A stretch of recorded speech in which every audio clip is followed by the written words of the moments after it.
Good morning again, everyone. So what I took away from what we just heard, three pretty big messages. One about some potential maturity in some aspects of the market. One about technological change and how much that's impacting us. And how important user experience is. Those are my kind of three big takeaways. In just a moment, we'll get yours. So what I found really interesting about these two, well, many things, but the reason that I put this combination of people together is because, on the one hand, there are many, many differences between the two of them. They come from different backgrounds, they have different types of careers, they might even be considered to be from different generations. But older than I look. Just kidding. Like you insulted me, and we didn't even start talking He's yet. younger than you. It's like, did you sign off on that insult? But what's really interesting to me is that, and we'll talk a little bit more about their backgrounds and what they do, is that after talking to them about these topics on and off in some cases for a lot longer than this last year, they have a lot of fundamental beliefs that are very similar, which I found fascinating. And that is that these ideas that we're talking about, how important it is to really create this dynamic, immersive user experience, both believe in that. And in fact, in different ways in their organizations, that's what you do. If you really take it all the way up, that's what you do, both of you, is you really are helping your clients and other stakeholders increase the immersive and the quality of the user experience. So David, let me start with you. Global CEO of Y&R. You're the, let me see, what's the title now? Vice Chairman of the Ad Council. Actually, new chairman. Oh, new chair, okay, see, I'm already behind. You were rated in one of the top 10 generous marketing geniuses in the last couple of years.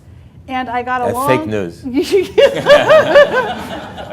I have a very, very long list of all of the social media that you're on, but one I found particularly interesting is you have over 600,000 followers on the Weekly Ramble. Well, that's on the LinkedIn portion, yeah. Oh, okay, so you see I'm always a little bit behind.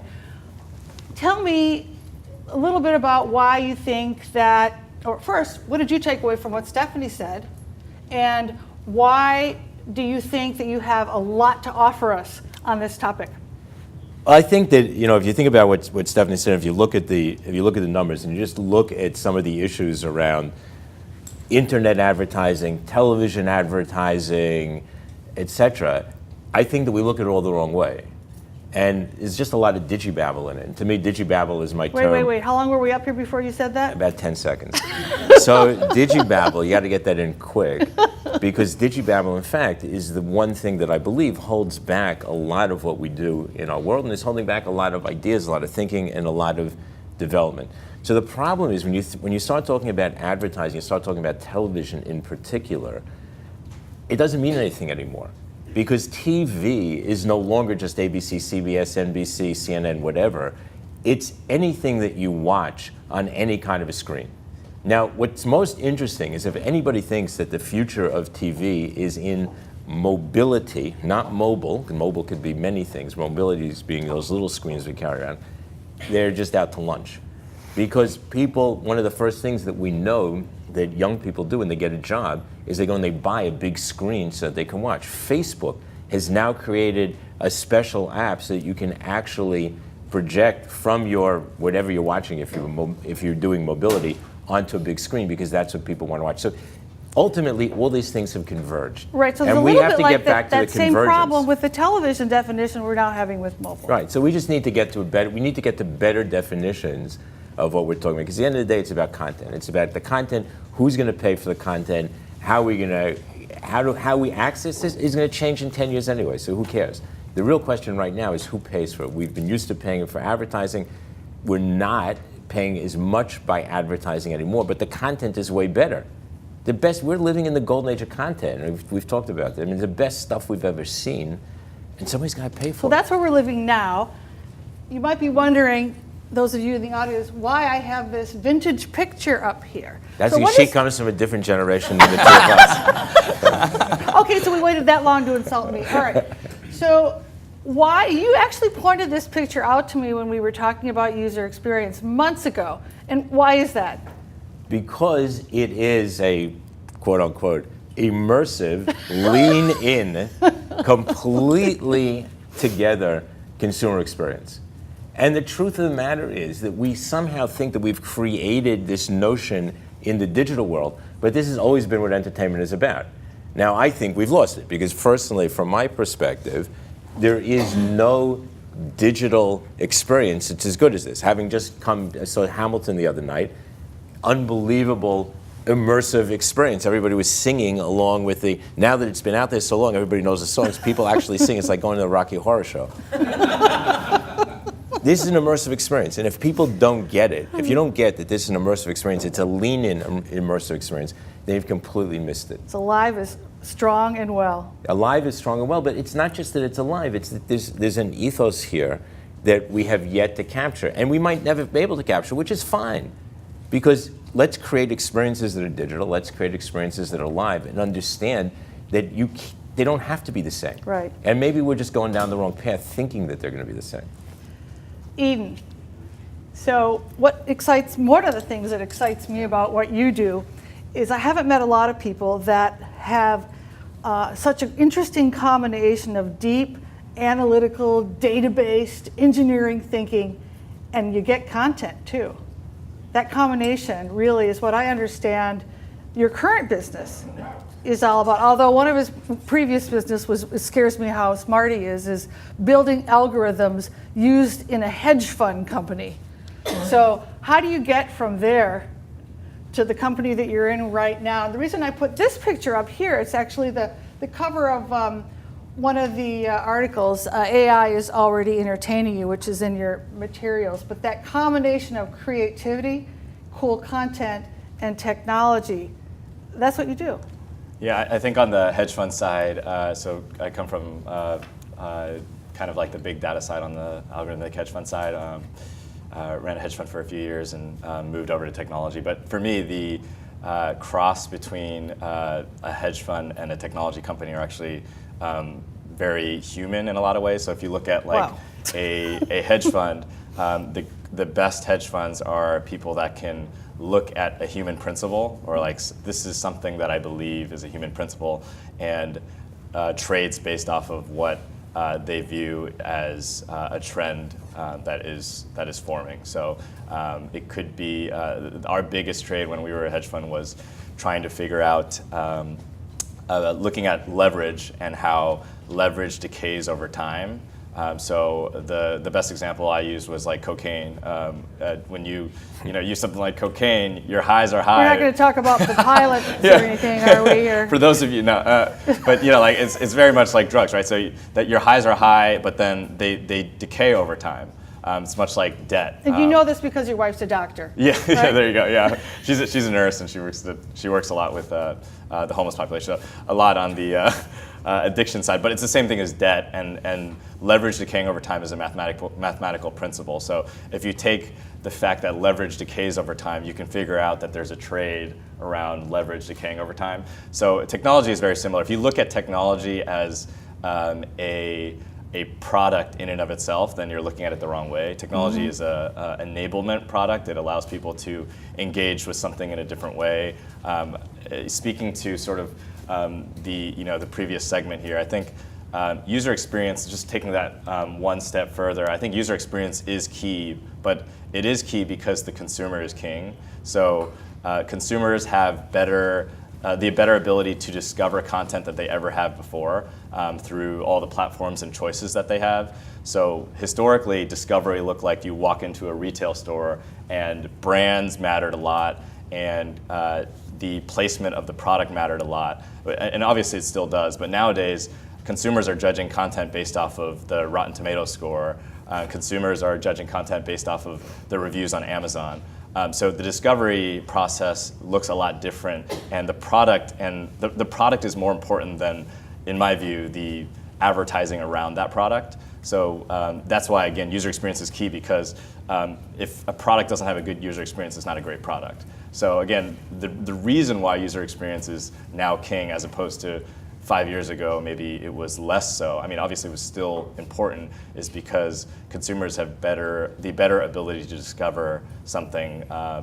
There's a lot of examples we can get into around why that And we is. will. But I'll So stop there. probably most people in the room are familiar with Y&R, but they might not be familiar with your organization. So just give us a minute on that. So, I run a company called Fisherman Labs. We are tech consultants. We work as an innovation lab for a lot of major brands, and we come in and do a lot of research around what are the new technologies coming up, and then we also help them implement and execute on that. So we're a team of basically like nerds, hackers, designers, developers, and brands give us the liberty to sort of come up with great products for them, and usually in spaces like VR, AR, AI, and mobile and web, obviously. But even when we think about mobile and web, it's about how are these platforms changing and evolving, and how can we do something different? Because most big brands have websites already, so they don't need us to make a new website, or we're not a firm that's going to come in and just design something that's new, but we'll come in and create a new product for them. Terrific. So with that, that's a perfect segue.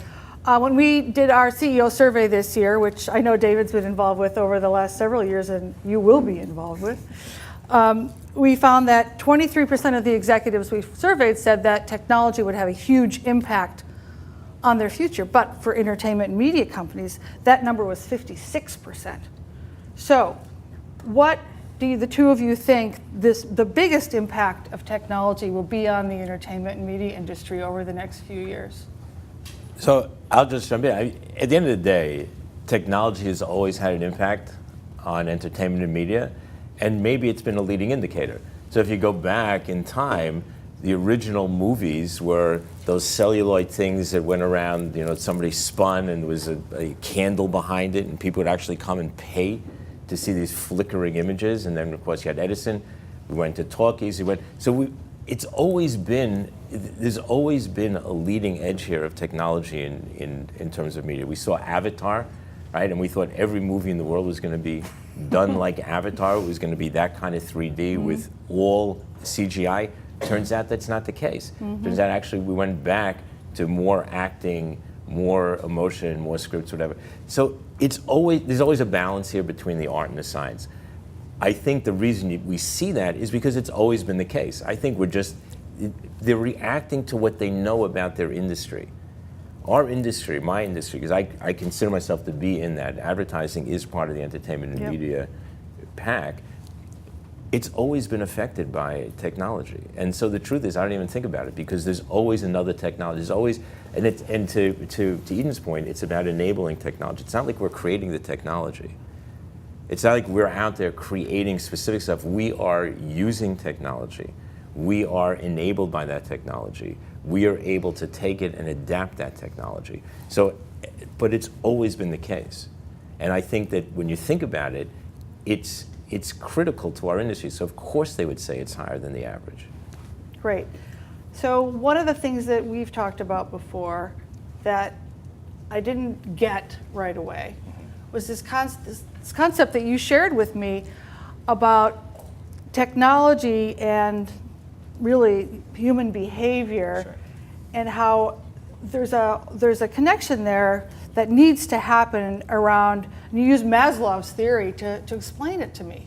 Yeah, so like Maslow's hierarchy being sort of like your hunger, and then your security, and then your feeling of community, and then feeling of self, and then like God or self-actualization, or whatever you want to call it.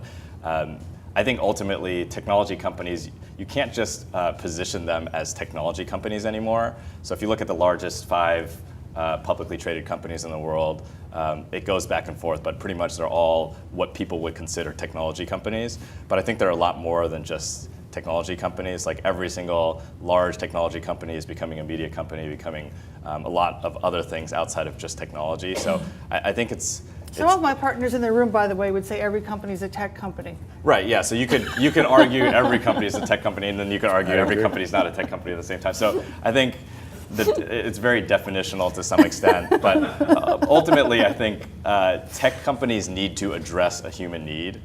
So to David's point, I think like people are still looking to be entertained.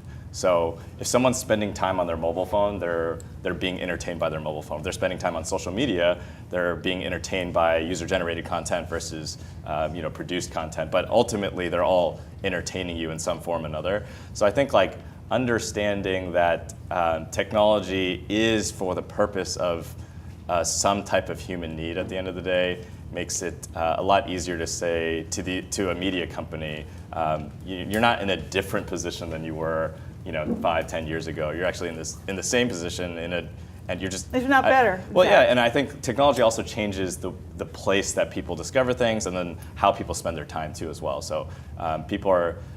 I think people are spending more time consuming entertainment than they ever have, which is actually a very good thing for media companies who produce content. So more content and better content is being produced than ever because people are consuming that content more than ever. See, just think about what happened in our world, though. If you go back, so we had radio, right? And all of a sudden, like you're sitting in your living room and this voice is coming out of a box, but we didn't say, wow, my God, that's technology, what am I going to do with it? People jumped into it, they figured out how to use it.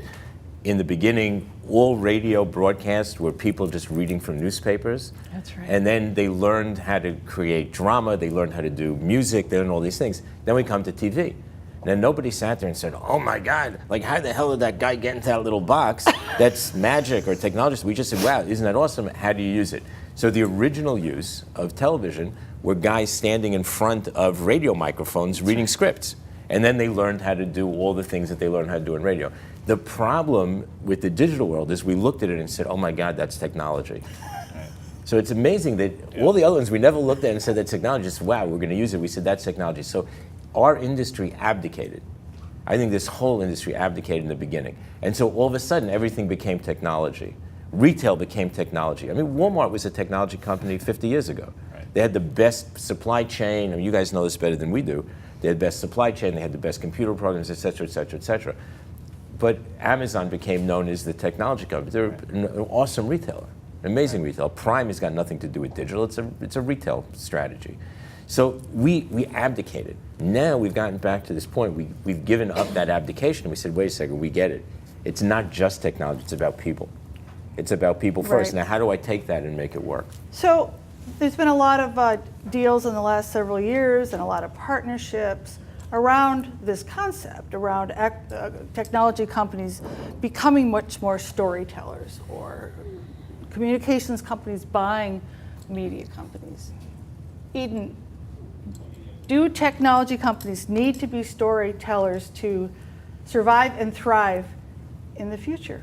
Yeah, I think I was listening to a podcast that Bob Iger did for this new Variety podcast, and he was mentioning, he was asked, why has your sort of M&A track record been so successful? And he sort of talked about focusing Disney as a storytelling company as opposed to a technology company. Obviously, like, there were rumors that Disney was looking at Twitter as a $10 billion acquisition, and then they had Marvel and Lucas that were way more cost effective than buying like a Twitter, and arguably much more impactful. So I think like a media company, for example, understanding that its place is as an amazing storyteller, I think is hugely impactful and created such a great culture at Disney. But if you look at what Netflix is doing as a storyteller, they got it really wrong when they first started launching their their first pieces of original content, and now you have amazing pieces like Stranger Things. So I think like they're starting to understand how to create great content a lot better than they did when they first tried, and I think most technology companies are going to go that direction. I think they're going to purchase a lot of live content. I think you'll see lots of deals take place around professional sports with some of the big technology companies, pending the next 6 months to a year. But they're going to start doing their own stuff too. I mean, YouTube Red had started doing some of its own original content already, and they've got it wrong already, on multiple tries. So it's not as easy to tell a great story as the technology companies or what we're calling technology companies think it is. I think it takes time. There's a culture there. I remember before Pixar got bought, Steve Jobs was very concerned about the culture of Pixar when they got bought by Disney. So having a storytelling culture is a very unique thing, and companies that think that they can just snap their fingers and become this amazing storyteller culture, it's not going to happen. It takes time, but if a technology company's role is to really serve a human need, then they have to ultimately tell great stories, and they have a huge advantage too, because their costs to acquire a customer are much less because they own the time of where a customer is. But has Facebook released a great series yet? Has YouTube released a great series yet? Have there been any examples of UGC companies launching great original content? Not really. You could argue Snapchat is probably maybe the best one in their short form content, but we haven't seen it yet. So it's obviously a lot harder than they think it is, and probably we think it is too as well. But they'll probably get it over time, I think. So there's a window of time and opportunity that I think entertainment companies have to really seize the moment. We're great storytellers. How do we maximize that to our advantage? So that's great news for most of the companies in this room. How do you translate that, or tell us what you think relative to advertising? Well, advertising is storytelling, and every great brand is about storytelling, and human beings are about storytelling, right? So go back as far as you want to go in history, and the whole history of the world is about storytelling, right? So that's the creation stories, the religion, everything came out of stories. So stories, brands, I don't care how far back you go, this is not new. I think what's interesting is let's talk about where we are today. So if you look at UGC, user-generated content, if you read the analysts particularly the Digibabble analysts from 5 to 10 years ago, all talking about how everything was going to die except for user-generated content. So all we were going to see were the cats peeing on your shoes that everybody shared because we thought that was funny. Well, the truth is it's not monetizable. And it's no different than the Wall Street jokes that many of us remember back in the 80s that would start in the morning someplace all the way down on Wall Street and then find its way around the world without digital, without anything, without email, etc., because it was an interesting story and it would go around the world. So what's happened is we're in this incredible space where the notion of storytelling has been elevated because we're spending more money and more time thinking about it. So let's go back and just even look at the tech companies. So Amazon makes an announcement 3 years ago that they're going to get into original content. Now maybe they should, maybe they shouldn't, but they did. It's great. And they said, we are going to get into original content because we have the best algorithm. We know more about the consumer we know more than Netflix because they have a very narrow view. We have the biggest view. We know everything.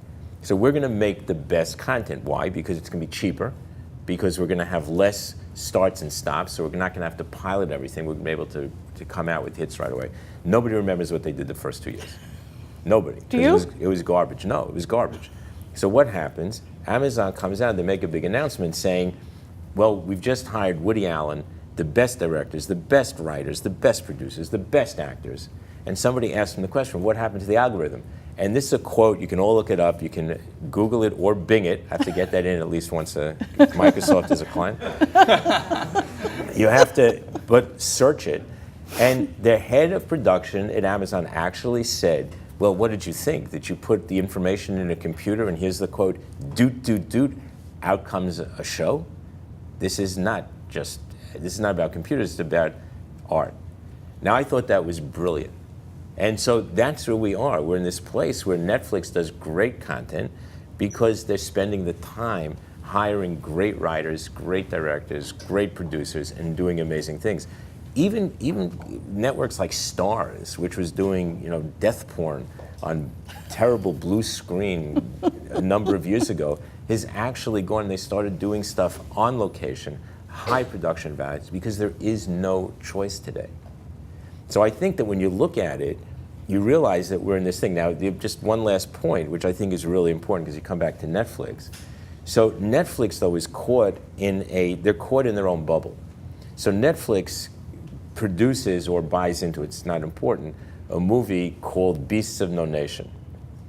And what do they do with it? They want to try to win an Academy Award, so they look to release it theatrically. But meanwhile, they've released it on the platform. So once you release on the platform, it's basically free.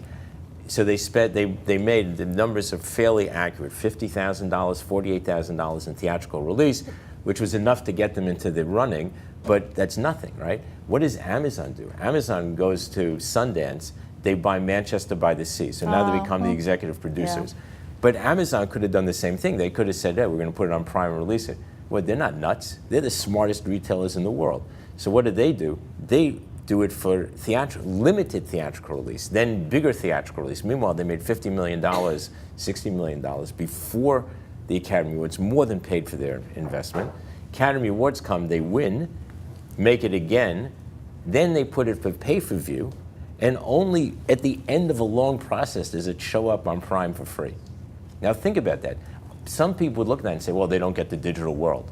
I don't think that's accurate. I think they're just smart marketers. And we get confused sometimes between what we think is digital technology and just smart marketing. So let's take a slight turn. Storytelling goes beyond what we would traditionally call television or movies, however they're distributed. You were a pretty hot gamer in your day, right? Yeah, I used to pro game when I was in high school. Yeah. Unfortunately. So does being a pro gamer make you an expert in esports? What's the difference there, and why is that becoming so hot in this country? Yeah, so we do a bunch of consulting in esports now, and have our own platform that we're launching with info. So just to really give a brief overview of the space, esports is sort of like what people, at least on the market side, look at is like people viewing other people play games, which for those of you with kids or are my age, you probably have seen it and been confused at why that's entertaining. But if you think about the cost to produce content of watching someone play games, it's pretty much nothing, which is incredible. So from a good margins. Yeah, great margins. And so, but the space is made up of people that are pro gamers, which a pro gamer at the top, at the top of their sort of game. Nowadays can make about $100,000 a year. Well, I have the stat that League of Legends World Finals had 43 million viewers. Mm-hmm. Yeah. That's crazy. Yeah. So, but I think you'd have to be also, like, in terms of being careful around being so there's pro gamers who a lot of them retire at around age 22. So no, I'm serious. You can't click fast enough at around age 22, and also your life is shaped less digitally than your counterparts that are 18 and are much faster. So a pro gamer has maybe 4 years of life, or maybe 6 years of life from 16 to around 22, and then pro gamers become streamers. So pro gamers develop sort of a brand around them, and then they start streaming on Twitch. And that revenue model looks like, and you actually get paid more as a streamer. So streamers can make, $200,000 plus, depending on how big you are. So then you have streamers. Then you have leagues, which are. You still get pretty excited by this topic, by the way, it seems. Oh, yeah. Then you have leagues. Yeah. But there's a lot of really interesting macro trends going on in esports. Some of you may have heard Overwatch is a Blizzard property that they're launching their leagues, and then Riot Games just announced last week that they're launching leagues as well. And basically what that means is, if you think about major sports leagues like the NBA, for example, David, somewhere here, then there's only the NBA now. There's not. I mean, no one really follows like other basketball leagues, and so there's a scarcity of value there. And because esports has never had sort of like an official league, there's tons and tons of different leagues. So what they're doing is, which I think is really smart, is they're centralizing leagues into, one sponsored League of Legends league, one sponsored sort of Overwatch league, et cetera. So that's sort of the space. I think that's going to create a lot of, it's very interesting in terms of what they're asking in terms of investment. Lots of major sports leagues are, like the 76ers invested in a team. Ted Leonsis at the Wizards, they invested in a team as well. So there's a lot of interesting things in this space. But is there an advertising model there? Or how do they? David, have you? How do you monetize? So we've looked at. I mean, there's an advertising model. You have 43 million people watching, there's always an advertising model. I think it has yet to be actually worked out. There's a sponsorship model, so there's an opportunity for brands to sponsor.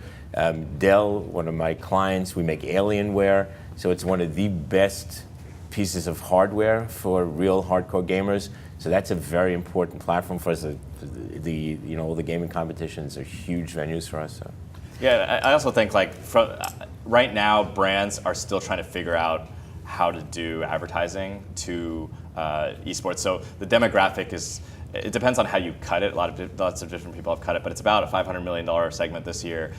About 70-80% male, and almost all millennials. And most of the people that follow esports spend almost all their free time on esports. So it's a very attractive segment for advertisers, and they haven't figured out how to do it yet. Bud Light did something last year that was, it was a huge failure around esports, and part of it is there's a lot of different stats around this too as well, but the best sort of stats that I've heard is about 70% of people that follow esports have ad block.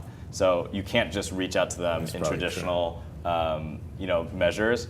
And so these people are very technologically advanced, and they know how to get around advertising, and they prioritize authenticity above anything else. So if you look at doing just like a traditional commercial, you can't reach them with commercial because they have ad block. And even if you do reach them, they probably just look at it as inauthentic anyways. So Red Bull's a great example of a brand that's done an amazing job at telling authentic brand stories around extreme sports, obviously, but they've done a great job in esports too as well. So I think there are a lot of different factors that make esports different than a traditional segment of advertising, but obviously if people are watching it, it's a great. Yeah, again, I think at the end of the day, all segments end up being the same because nobody wants to watch stuff that's not relevant. Nobody wants to watch stuff that interrupts. I think in particular, think about it, right? So we've gotten used to interrupting people because we think that that's what we do in digital. Can you imagine you're in the middle of watching an esports event and you interrupt them with something for Coke? Give me a break. It would be a disaster. You know what? I hate to interrupt you, but we only have a few minutes left, which shockingly we got through half of what we thought we would talk about. And that's amazing. But this reminds me of something I did want to touch on, which is this concept of filtering. So ad blocking, of course, is a filtering mechanism, but there are many other filtering mechanisms that we're all used to. Whenever you get a recommendation, for instance, relative to content, that's a filtering mechanism. And there are some that would say that there's a whole lot of filtering going on. And what happens is our world gets smaller and smaller and smaller because we're not being exposed to all potential relevant content, right? So is that a problem? And what do we do about it? I think it's a huge societal problem. It's something I write about quite a lot. I think the problem is that the algorithms that are employed that supposedly are giving us what we want to watch continue to narrow the scope. Right. So you've seen guys like Mark Pritchard from P&G and others coming out and saying, wait a second, we've made a mistake. And by the way, Facebook is now saying this. Do not target too closely, too narrowly, because what's happening is you create an echo chamber, and that echo chamber gets smaller and smaller and smaller. So if you're not, Erwin Gottlieb of Group M always says that if the first time you expose somebody to a Mercedes-Benz is when they're 35 years old, and they sort of fit 6 months before they buy a car. You put in all the algorithmic, important pieces, and that's the first time you expose them. They're not going to buy that car. But if when they're 17 years old, you first start exposing them to that car, by the time they're 35 and it's 6 months to go and they're going to buy, the chances they're buying have just exponentially grown. And I think, again, this is just marketing. It's got nothing to do with targeting, has nothing to do with digital, has nothing to do with authenticity. It just has to do with the smartness, because those were always issues that we had, right? Authenticity, again, go back and you can find people writing about the need to be authentic 50 years ago. So I think that the issue is we're always in a place where we need to take relevance, authenticity, differentiation, make those things work for us. But the narrower you go, the less opportunity you have to expose people to more things. And I think we're making people stupid. Yeah. So forget the advertising. I think we just have a problem. We see it in the election. We see it in general in society. And this is a huge problem for us. So you have following on that, you have a background that is very algorithm oriented, right? Yeah. But So what are your thoughts on that? Are we already starting to go too far with data and artificial intelligence and, algorithms and such? Is it, we're actually at the beginning of a lot of the artificial intelligence movement, if you will. Right. So where's the future going, and what do you see as the positives or the biggest challenges with that as we become more and more oriented towards math? Yeah, I think well, first of all, I think some of you guys probably read that Google's launching their own ad block product to sort of stifle the other ad block products, which I think is interesting. Sorry, side note on that. But in terms of algorithms creating more of a funnel, I think the incentive originally was that like Facebook and Google, which is like the duopoly in the ad world, they and the brands have always been incentivized by getting someone to click something, and people are generally going to be more incentivized to click something that relates to them, or so targeting works, and that's why we've gotten into the specialization problem. The problem is that over the short term it definitely works, but over the long term you create people that are less educated by a large amount of sort of diversity of topics. So, and I think you look at like something like a BuzzFeed, which for a lot of when they first came out, they were great at sort of clickbaiting. Again, a short run, great at sort of getting people to click on something, and then but long term doesn't really develop a loyal user base because there's no sort of staying power around just clickbait type stuff. So I think algorithms can fall into those same traps. I think like the data alone doesn't tell the story. Yeah. So you can't just give someone, because they clicked on a short-term click, that means that that's the best advertising model. If you look at brands nowadays that do, I just was staying with a friend that runs an e-commerce company, is telling me that they're not doing email giveaways anymore, even though they've been hugely successful, because it's bad for their brand. So they're thinking about things from a long-term perspective as well. So, yeah. Which I love. They're telling me to stop, but I can't help myself. One last quick question. So, for the people in the room, what do you think the most positive future holds? Because of the technology and the data and all that we have now, if you were everybody in the room, where is that positive? Where is that value? What would you do? I think I would just continue to follow it down. We're in an incredible age because we have this ability to do what we've never been able to do before. We've taken everything that is true to the human DNA, our need to share, our need to communicate, the desire to be entertained, the ability to tell stories, and we've put this on steroids. And so the future's up to us. We can either take it and do something great with it, or we can take it and destroy the world.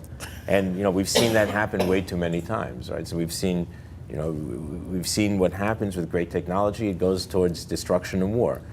Right now we're going towards stupidity and I don't know whatever else. But I think that we're at this nexus where we can either look to the future and say, this is amazing, what am I going to do with it? Or we can get caught in the digibabble, continue to get stupider because we continue to live in the echo chamber.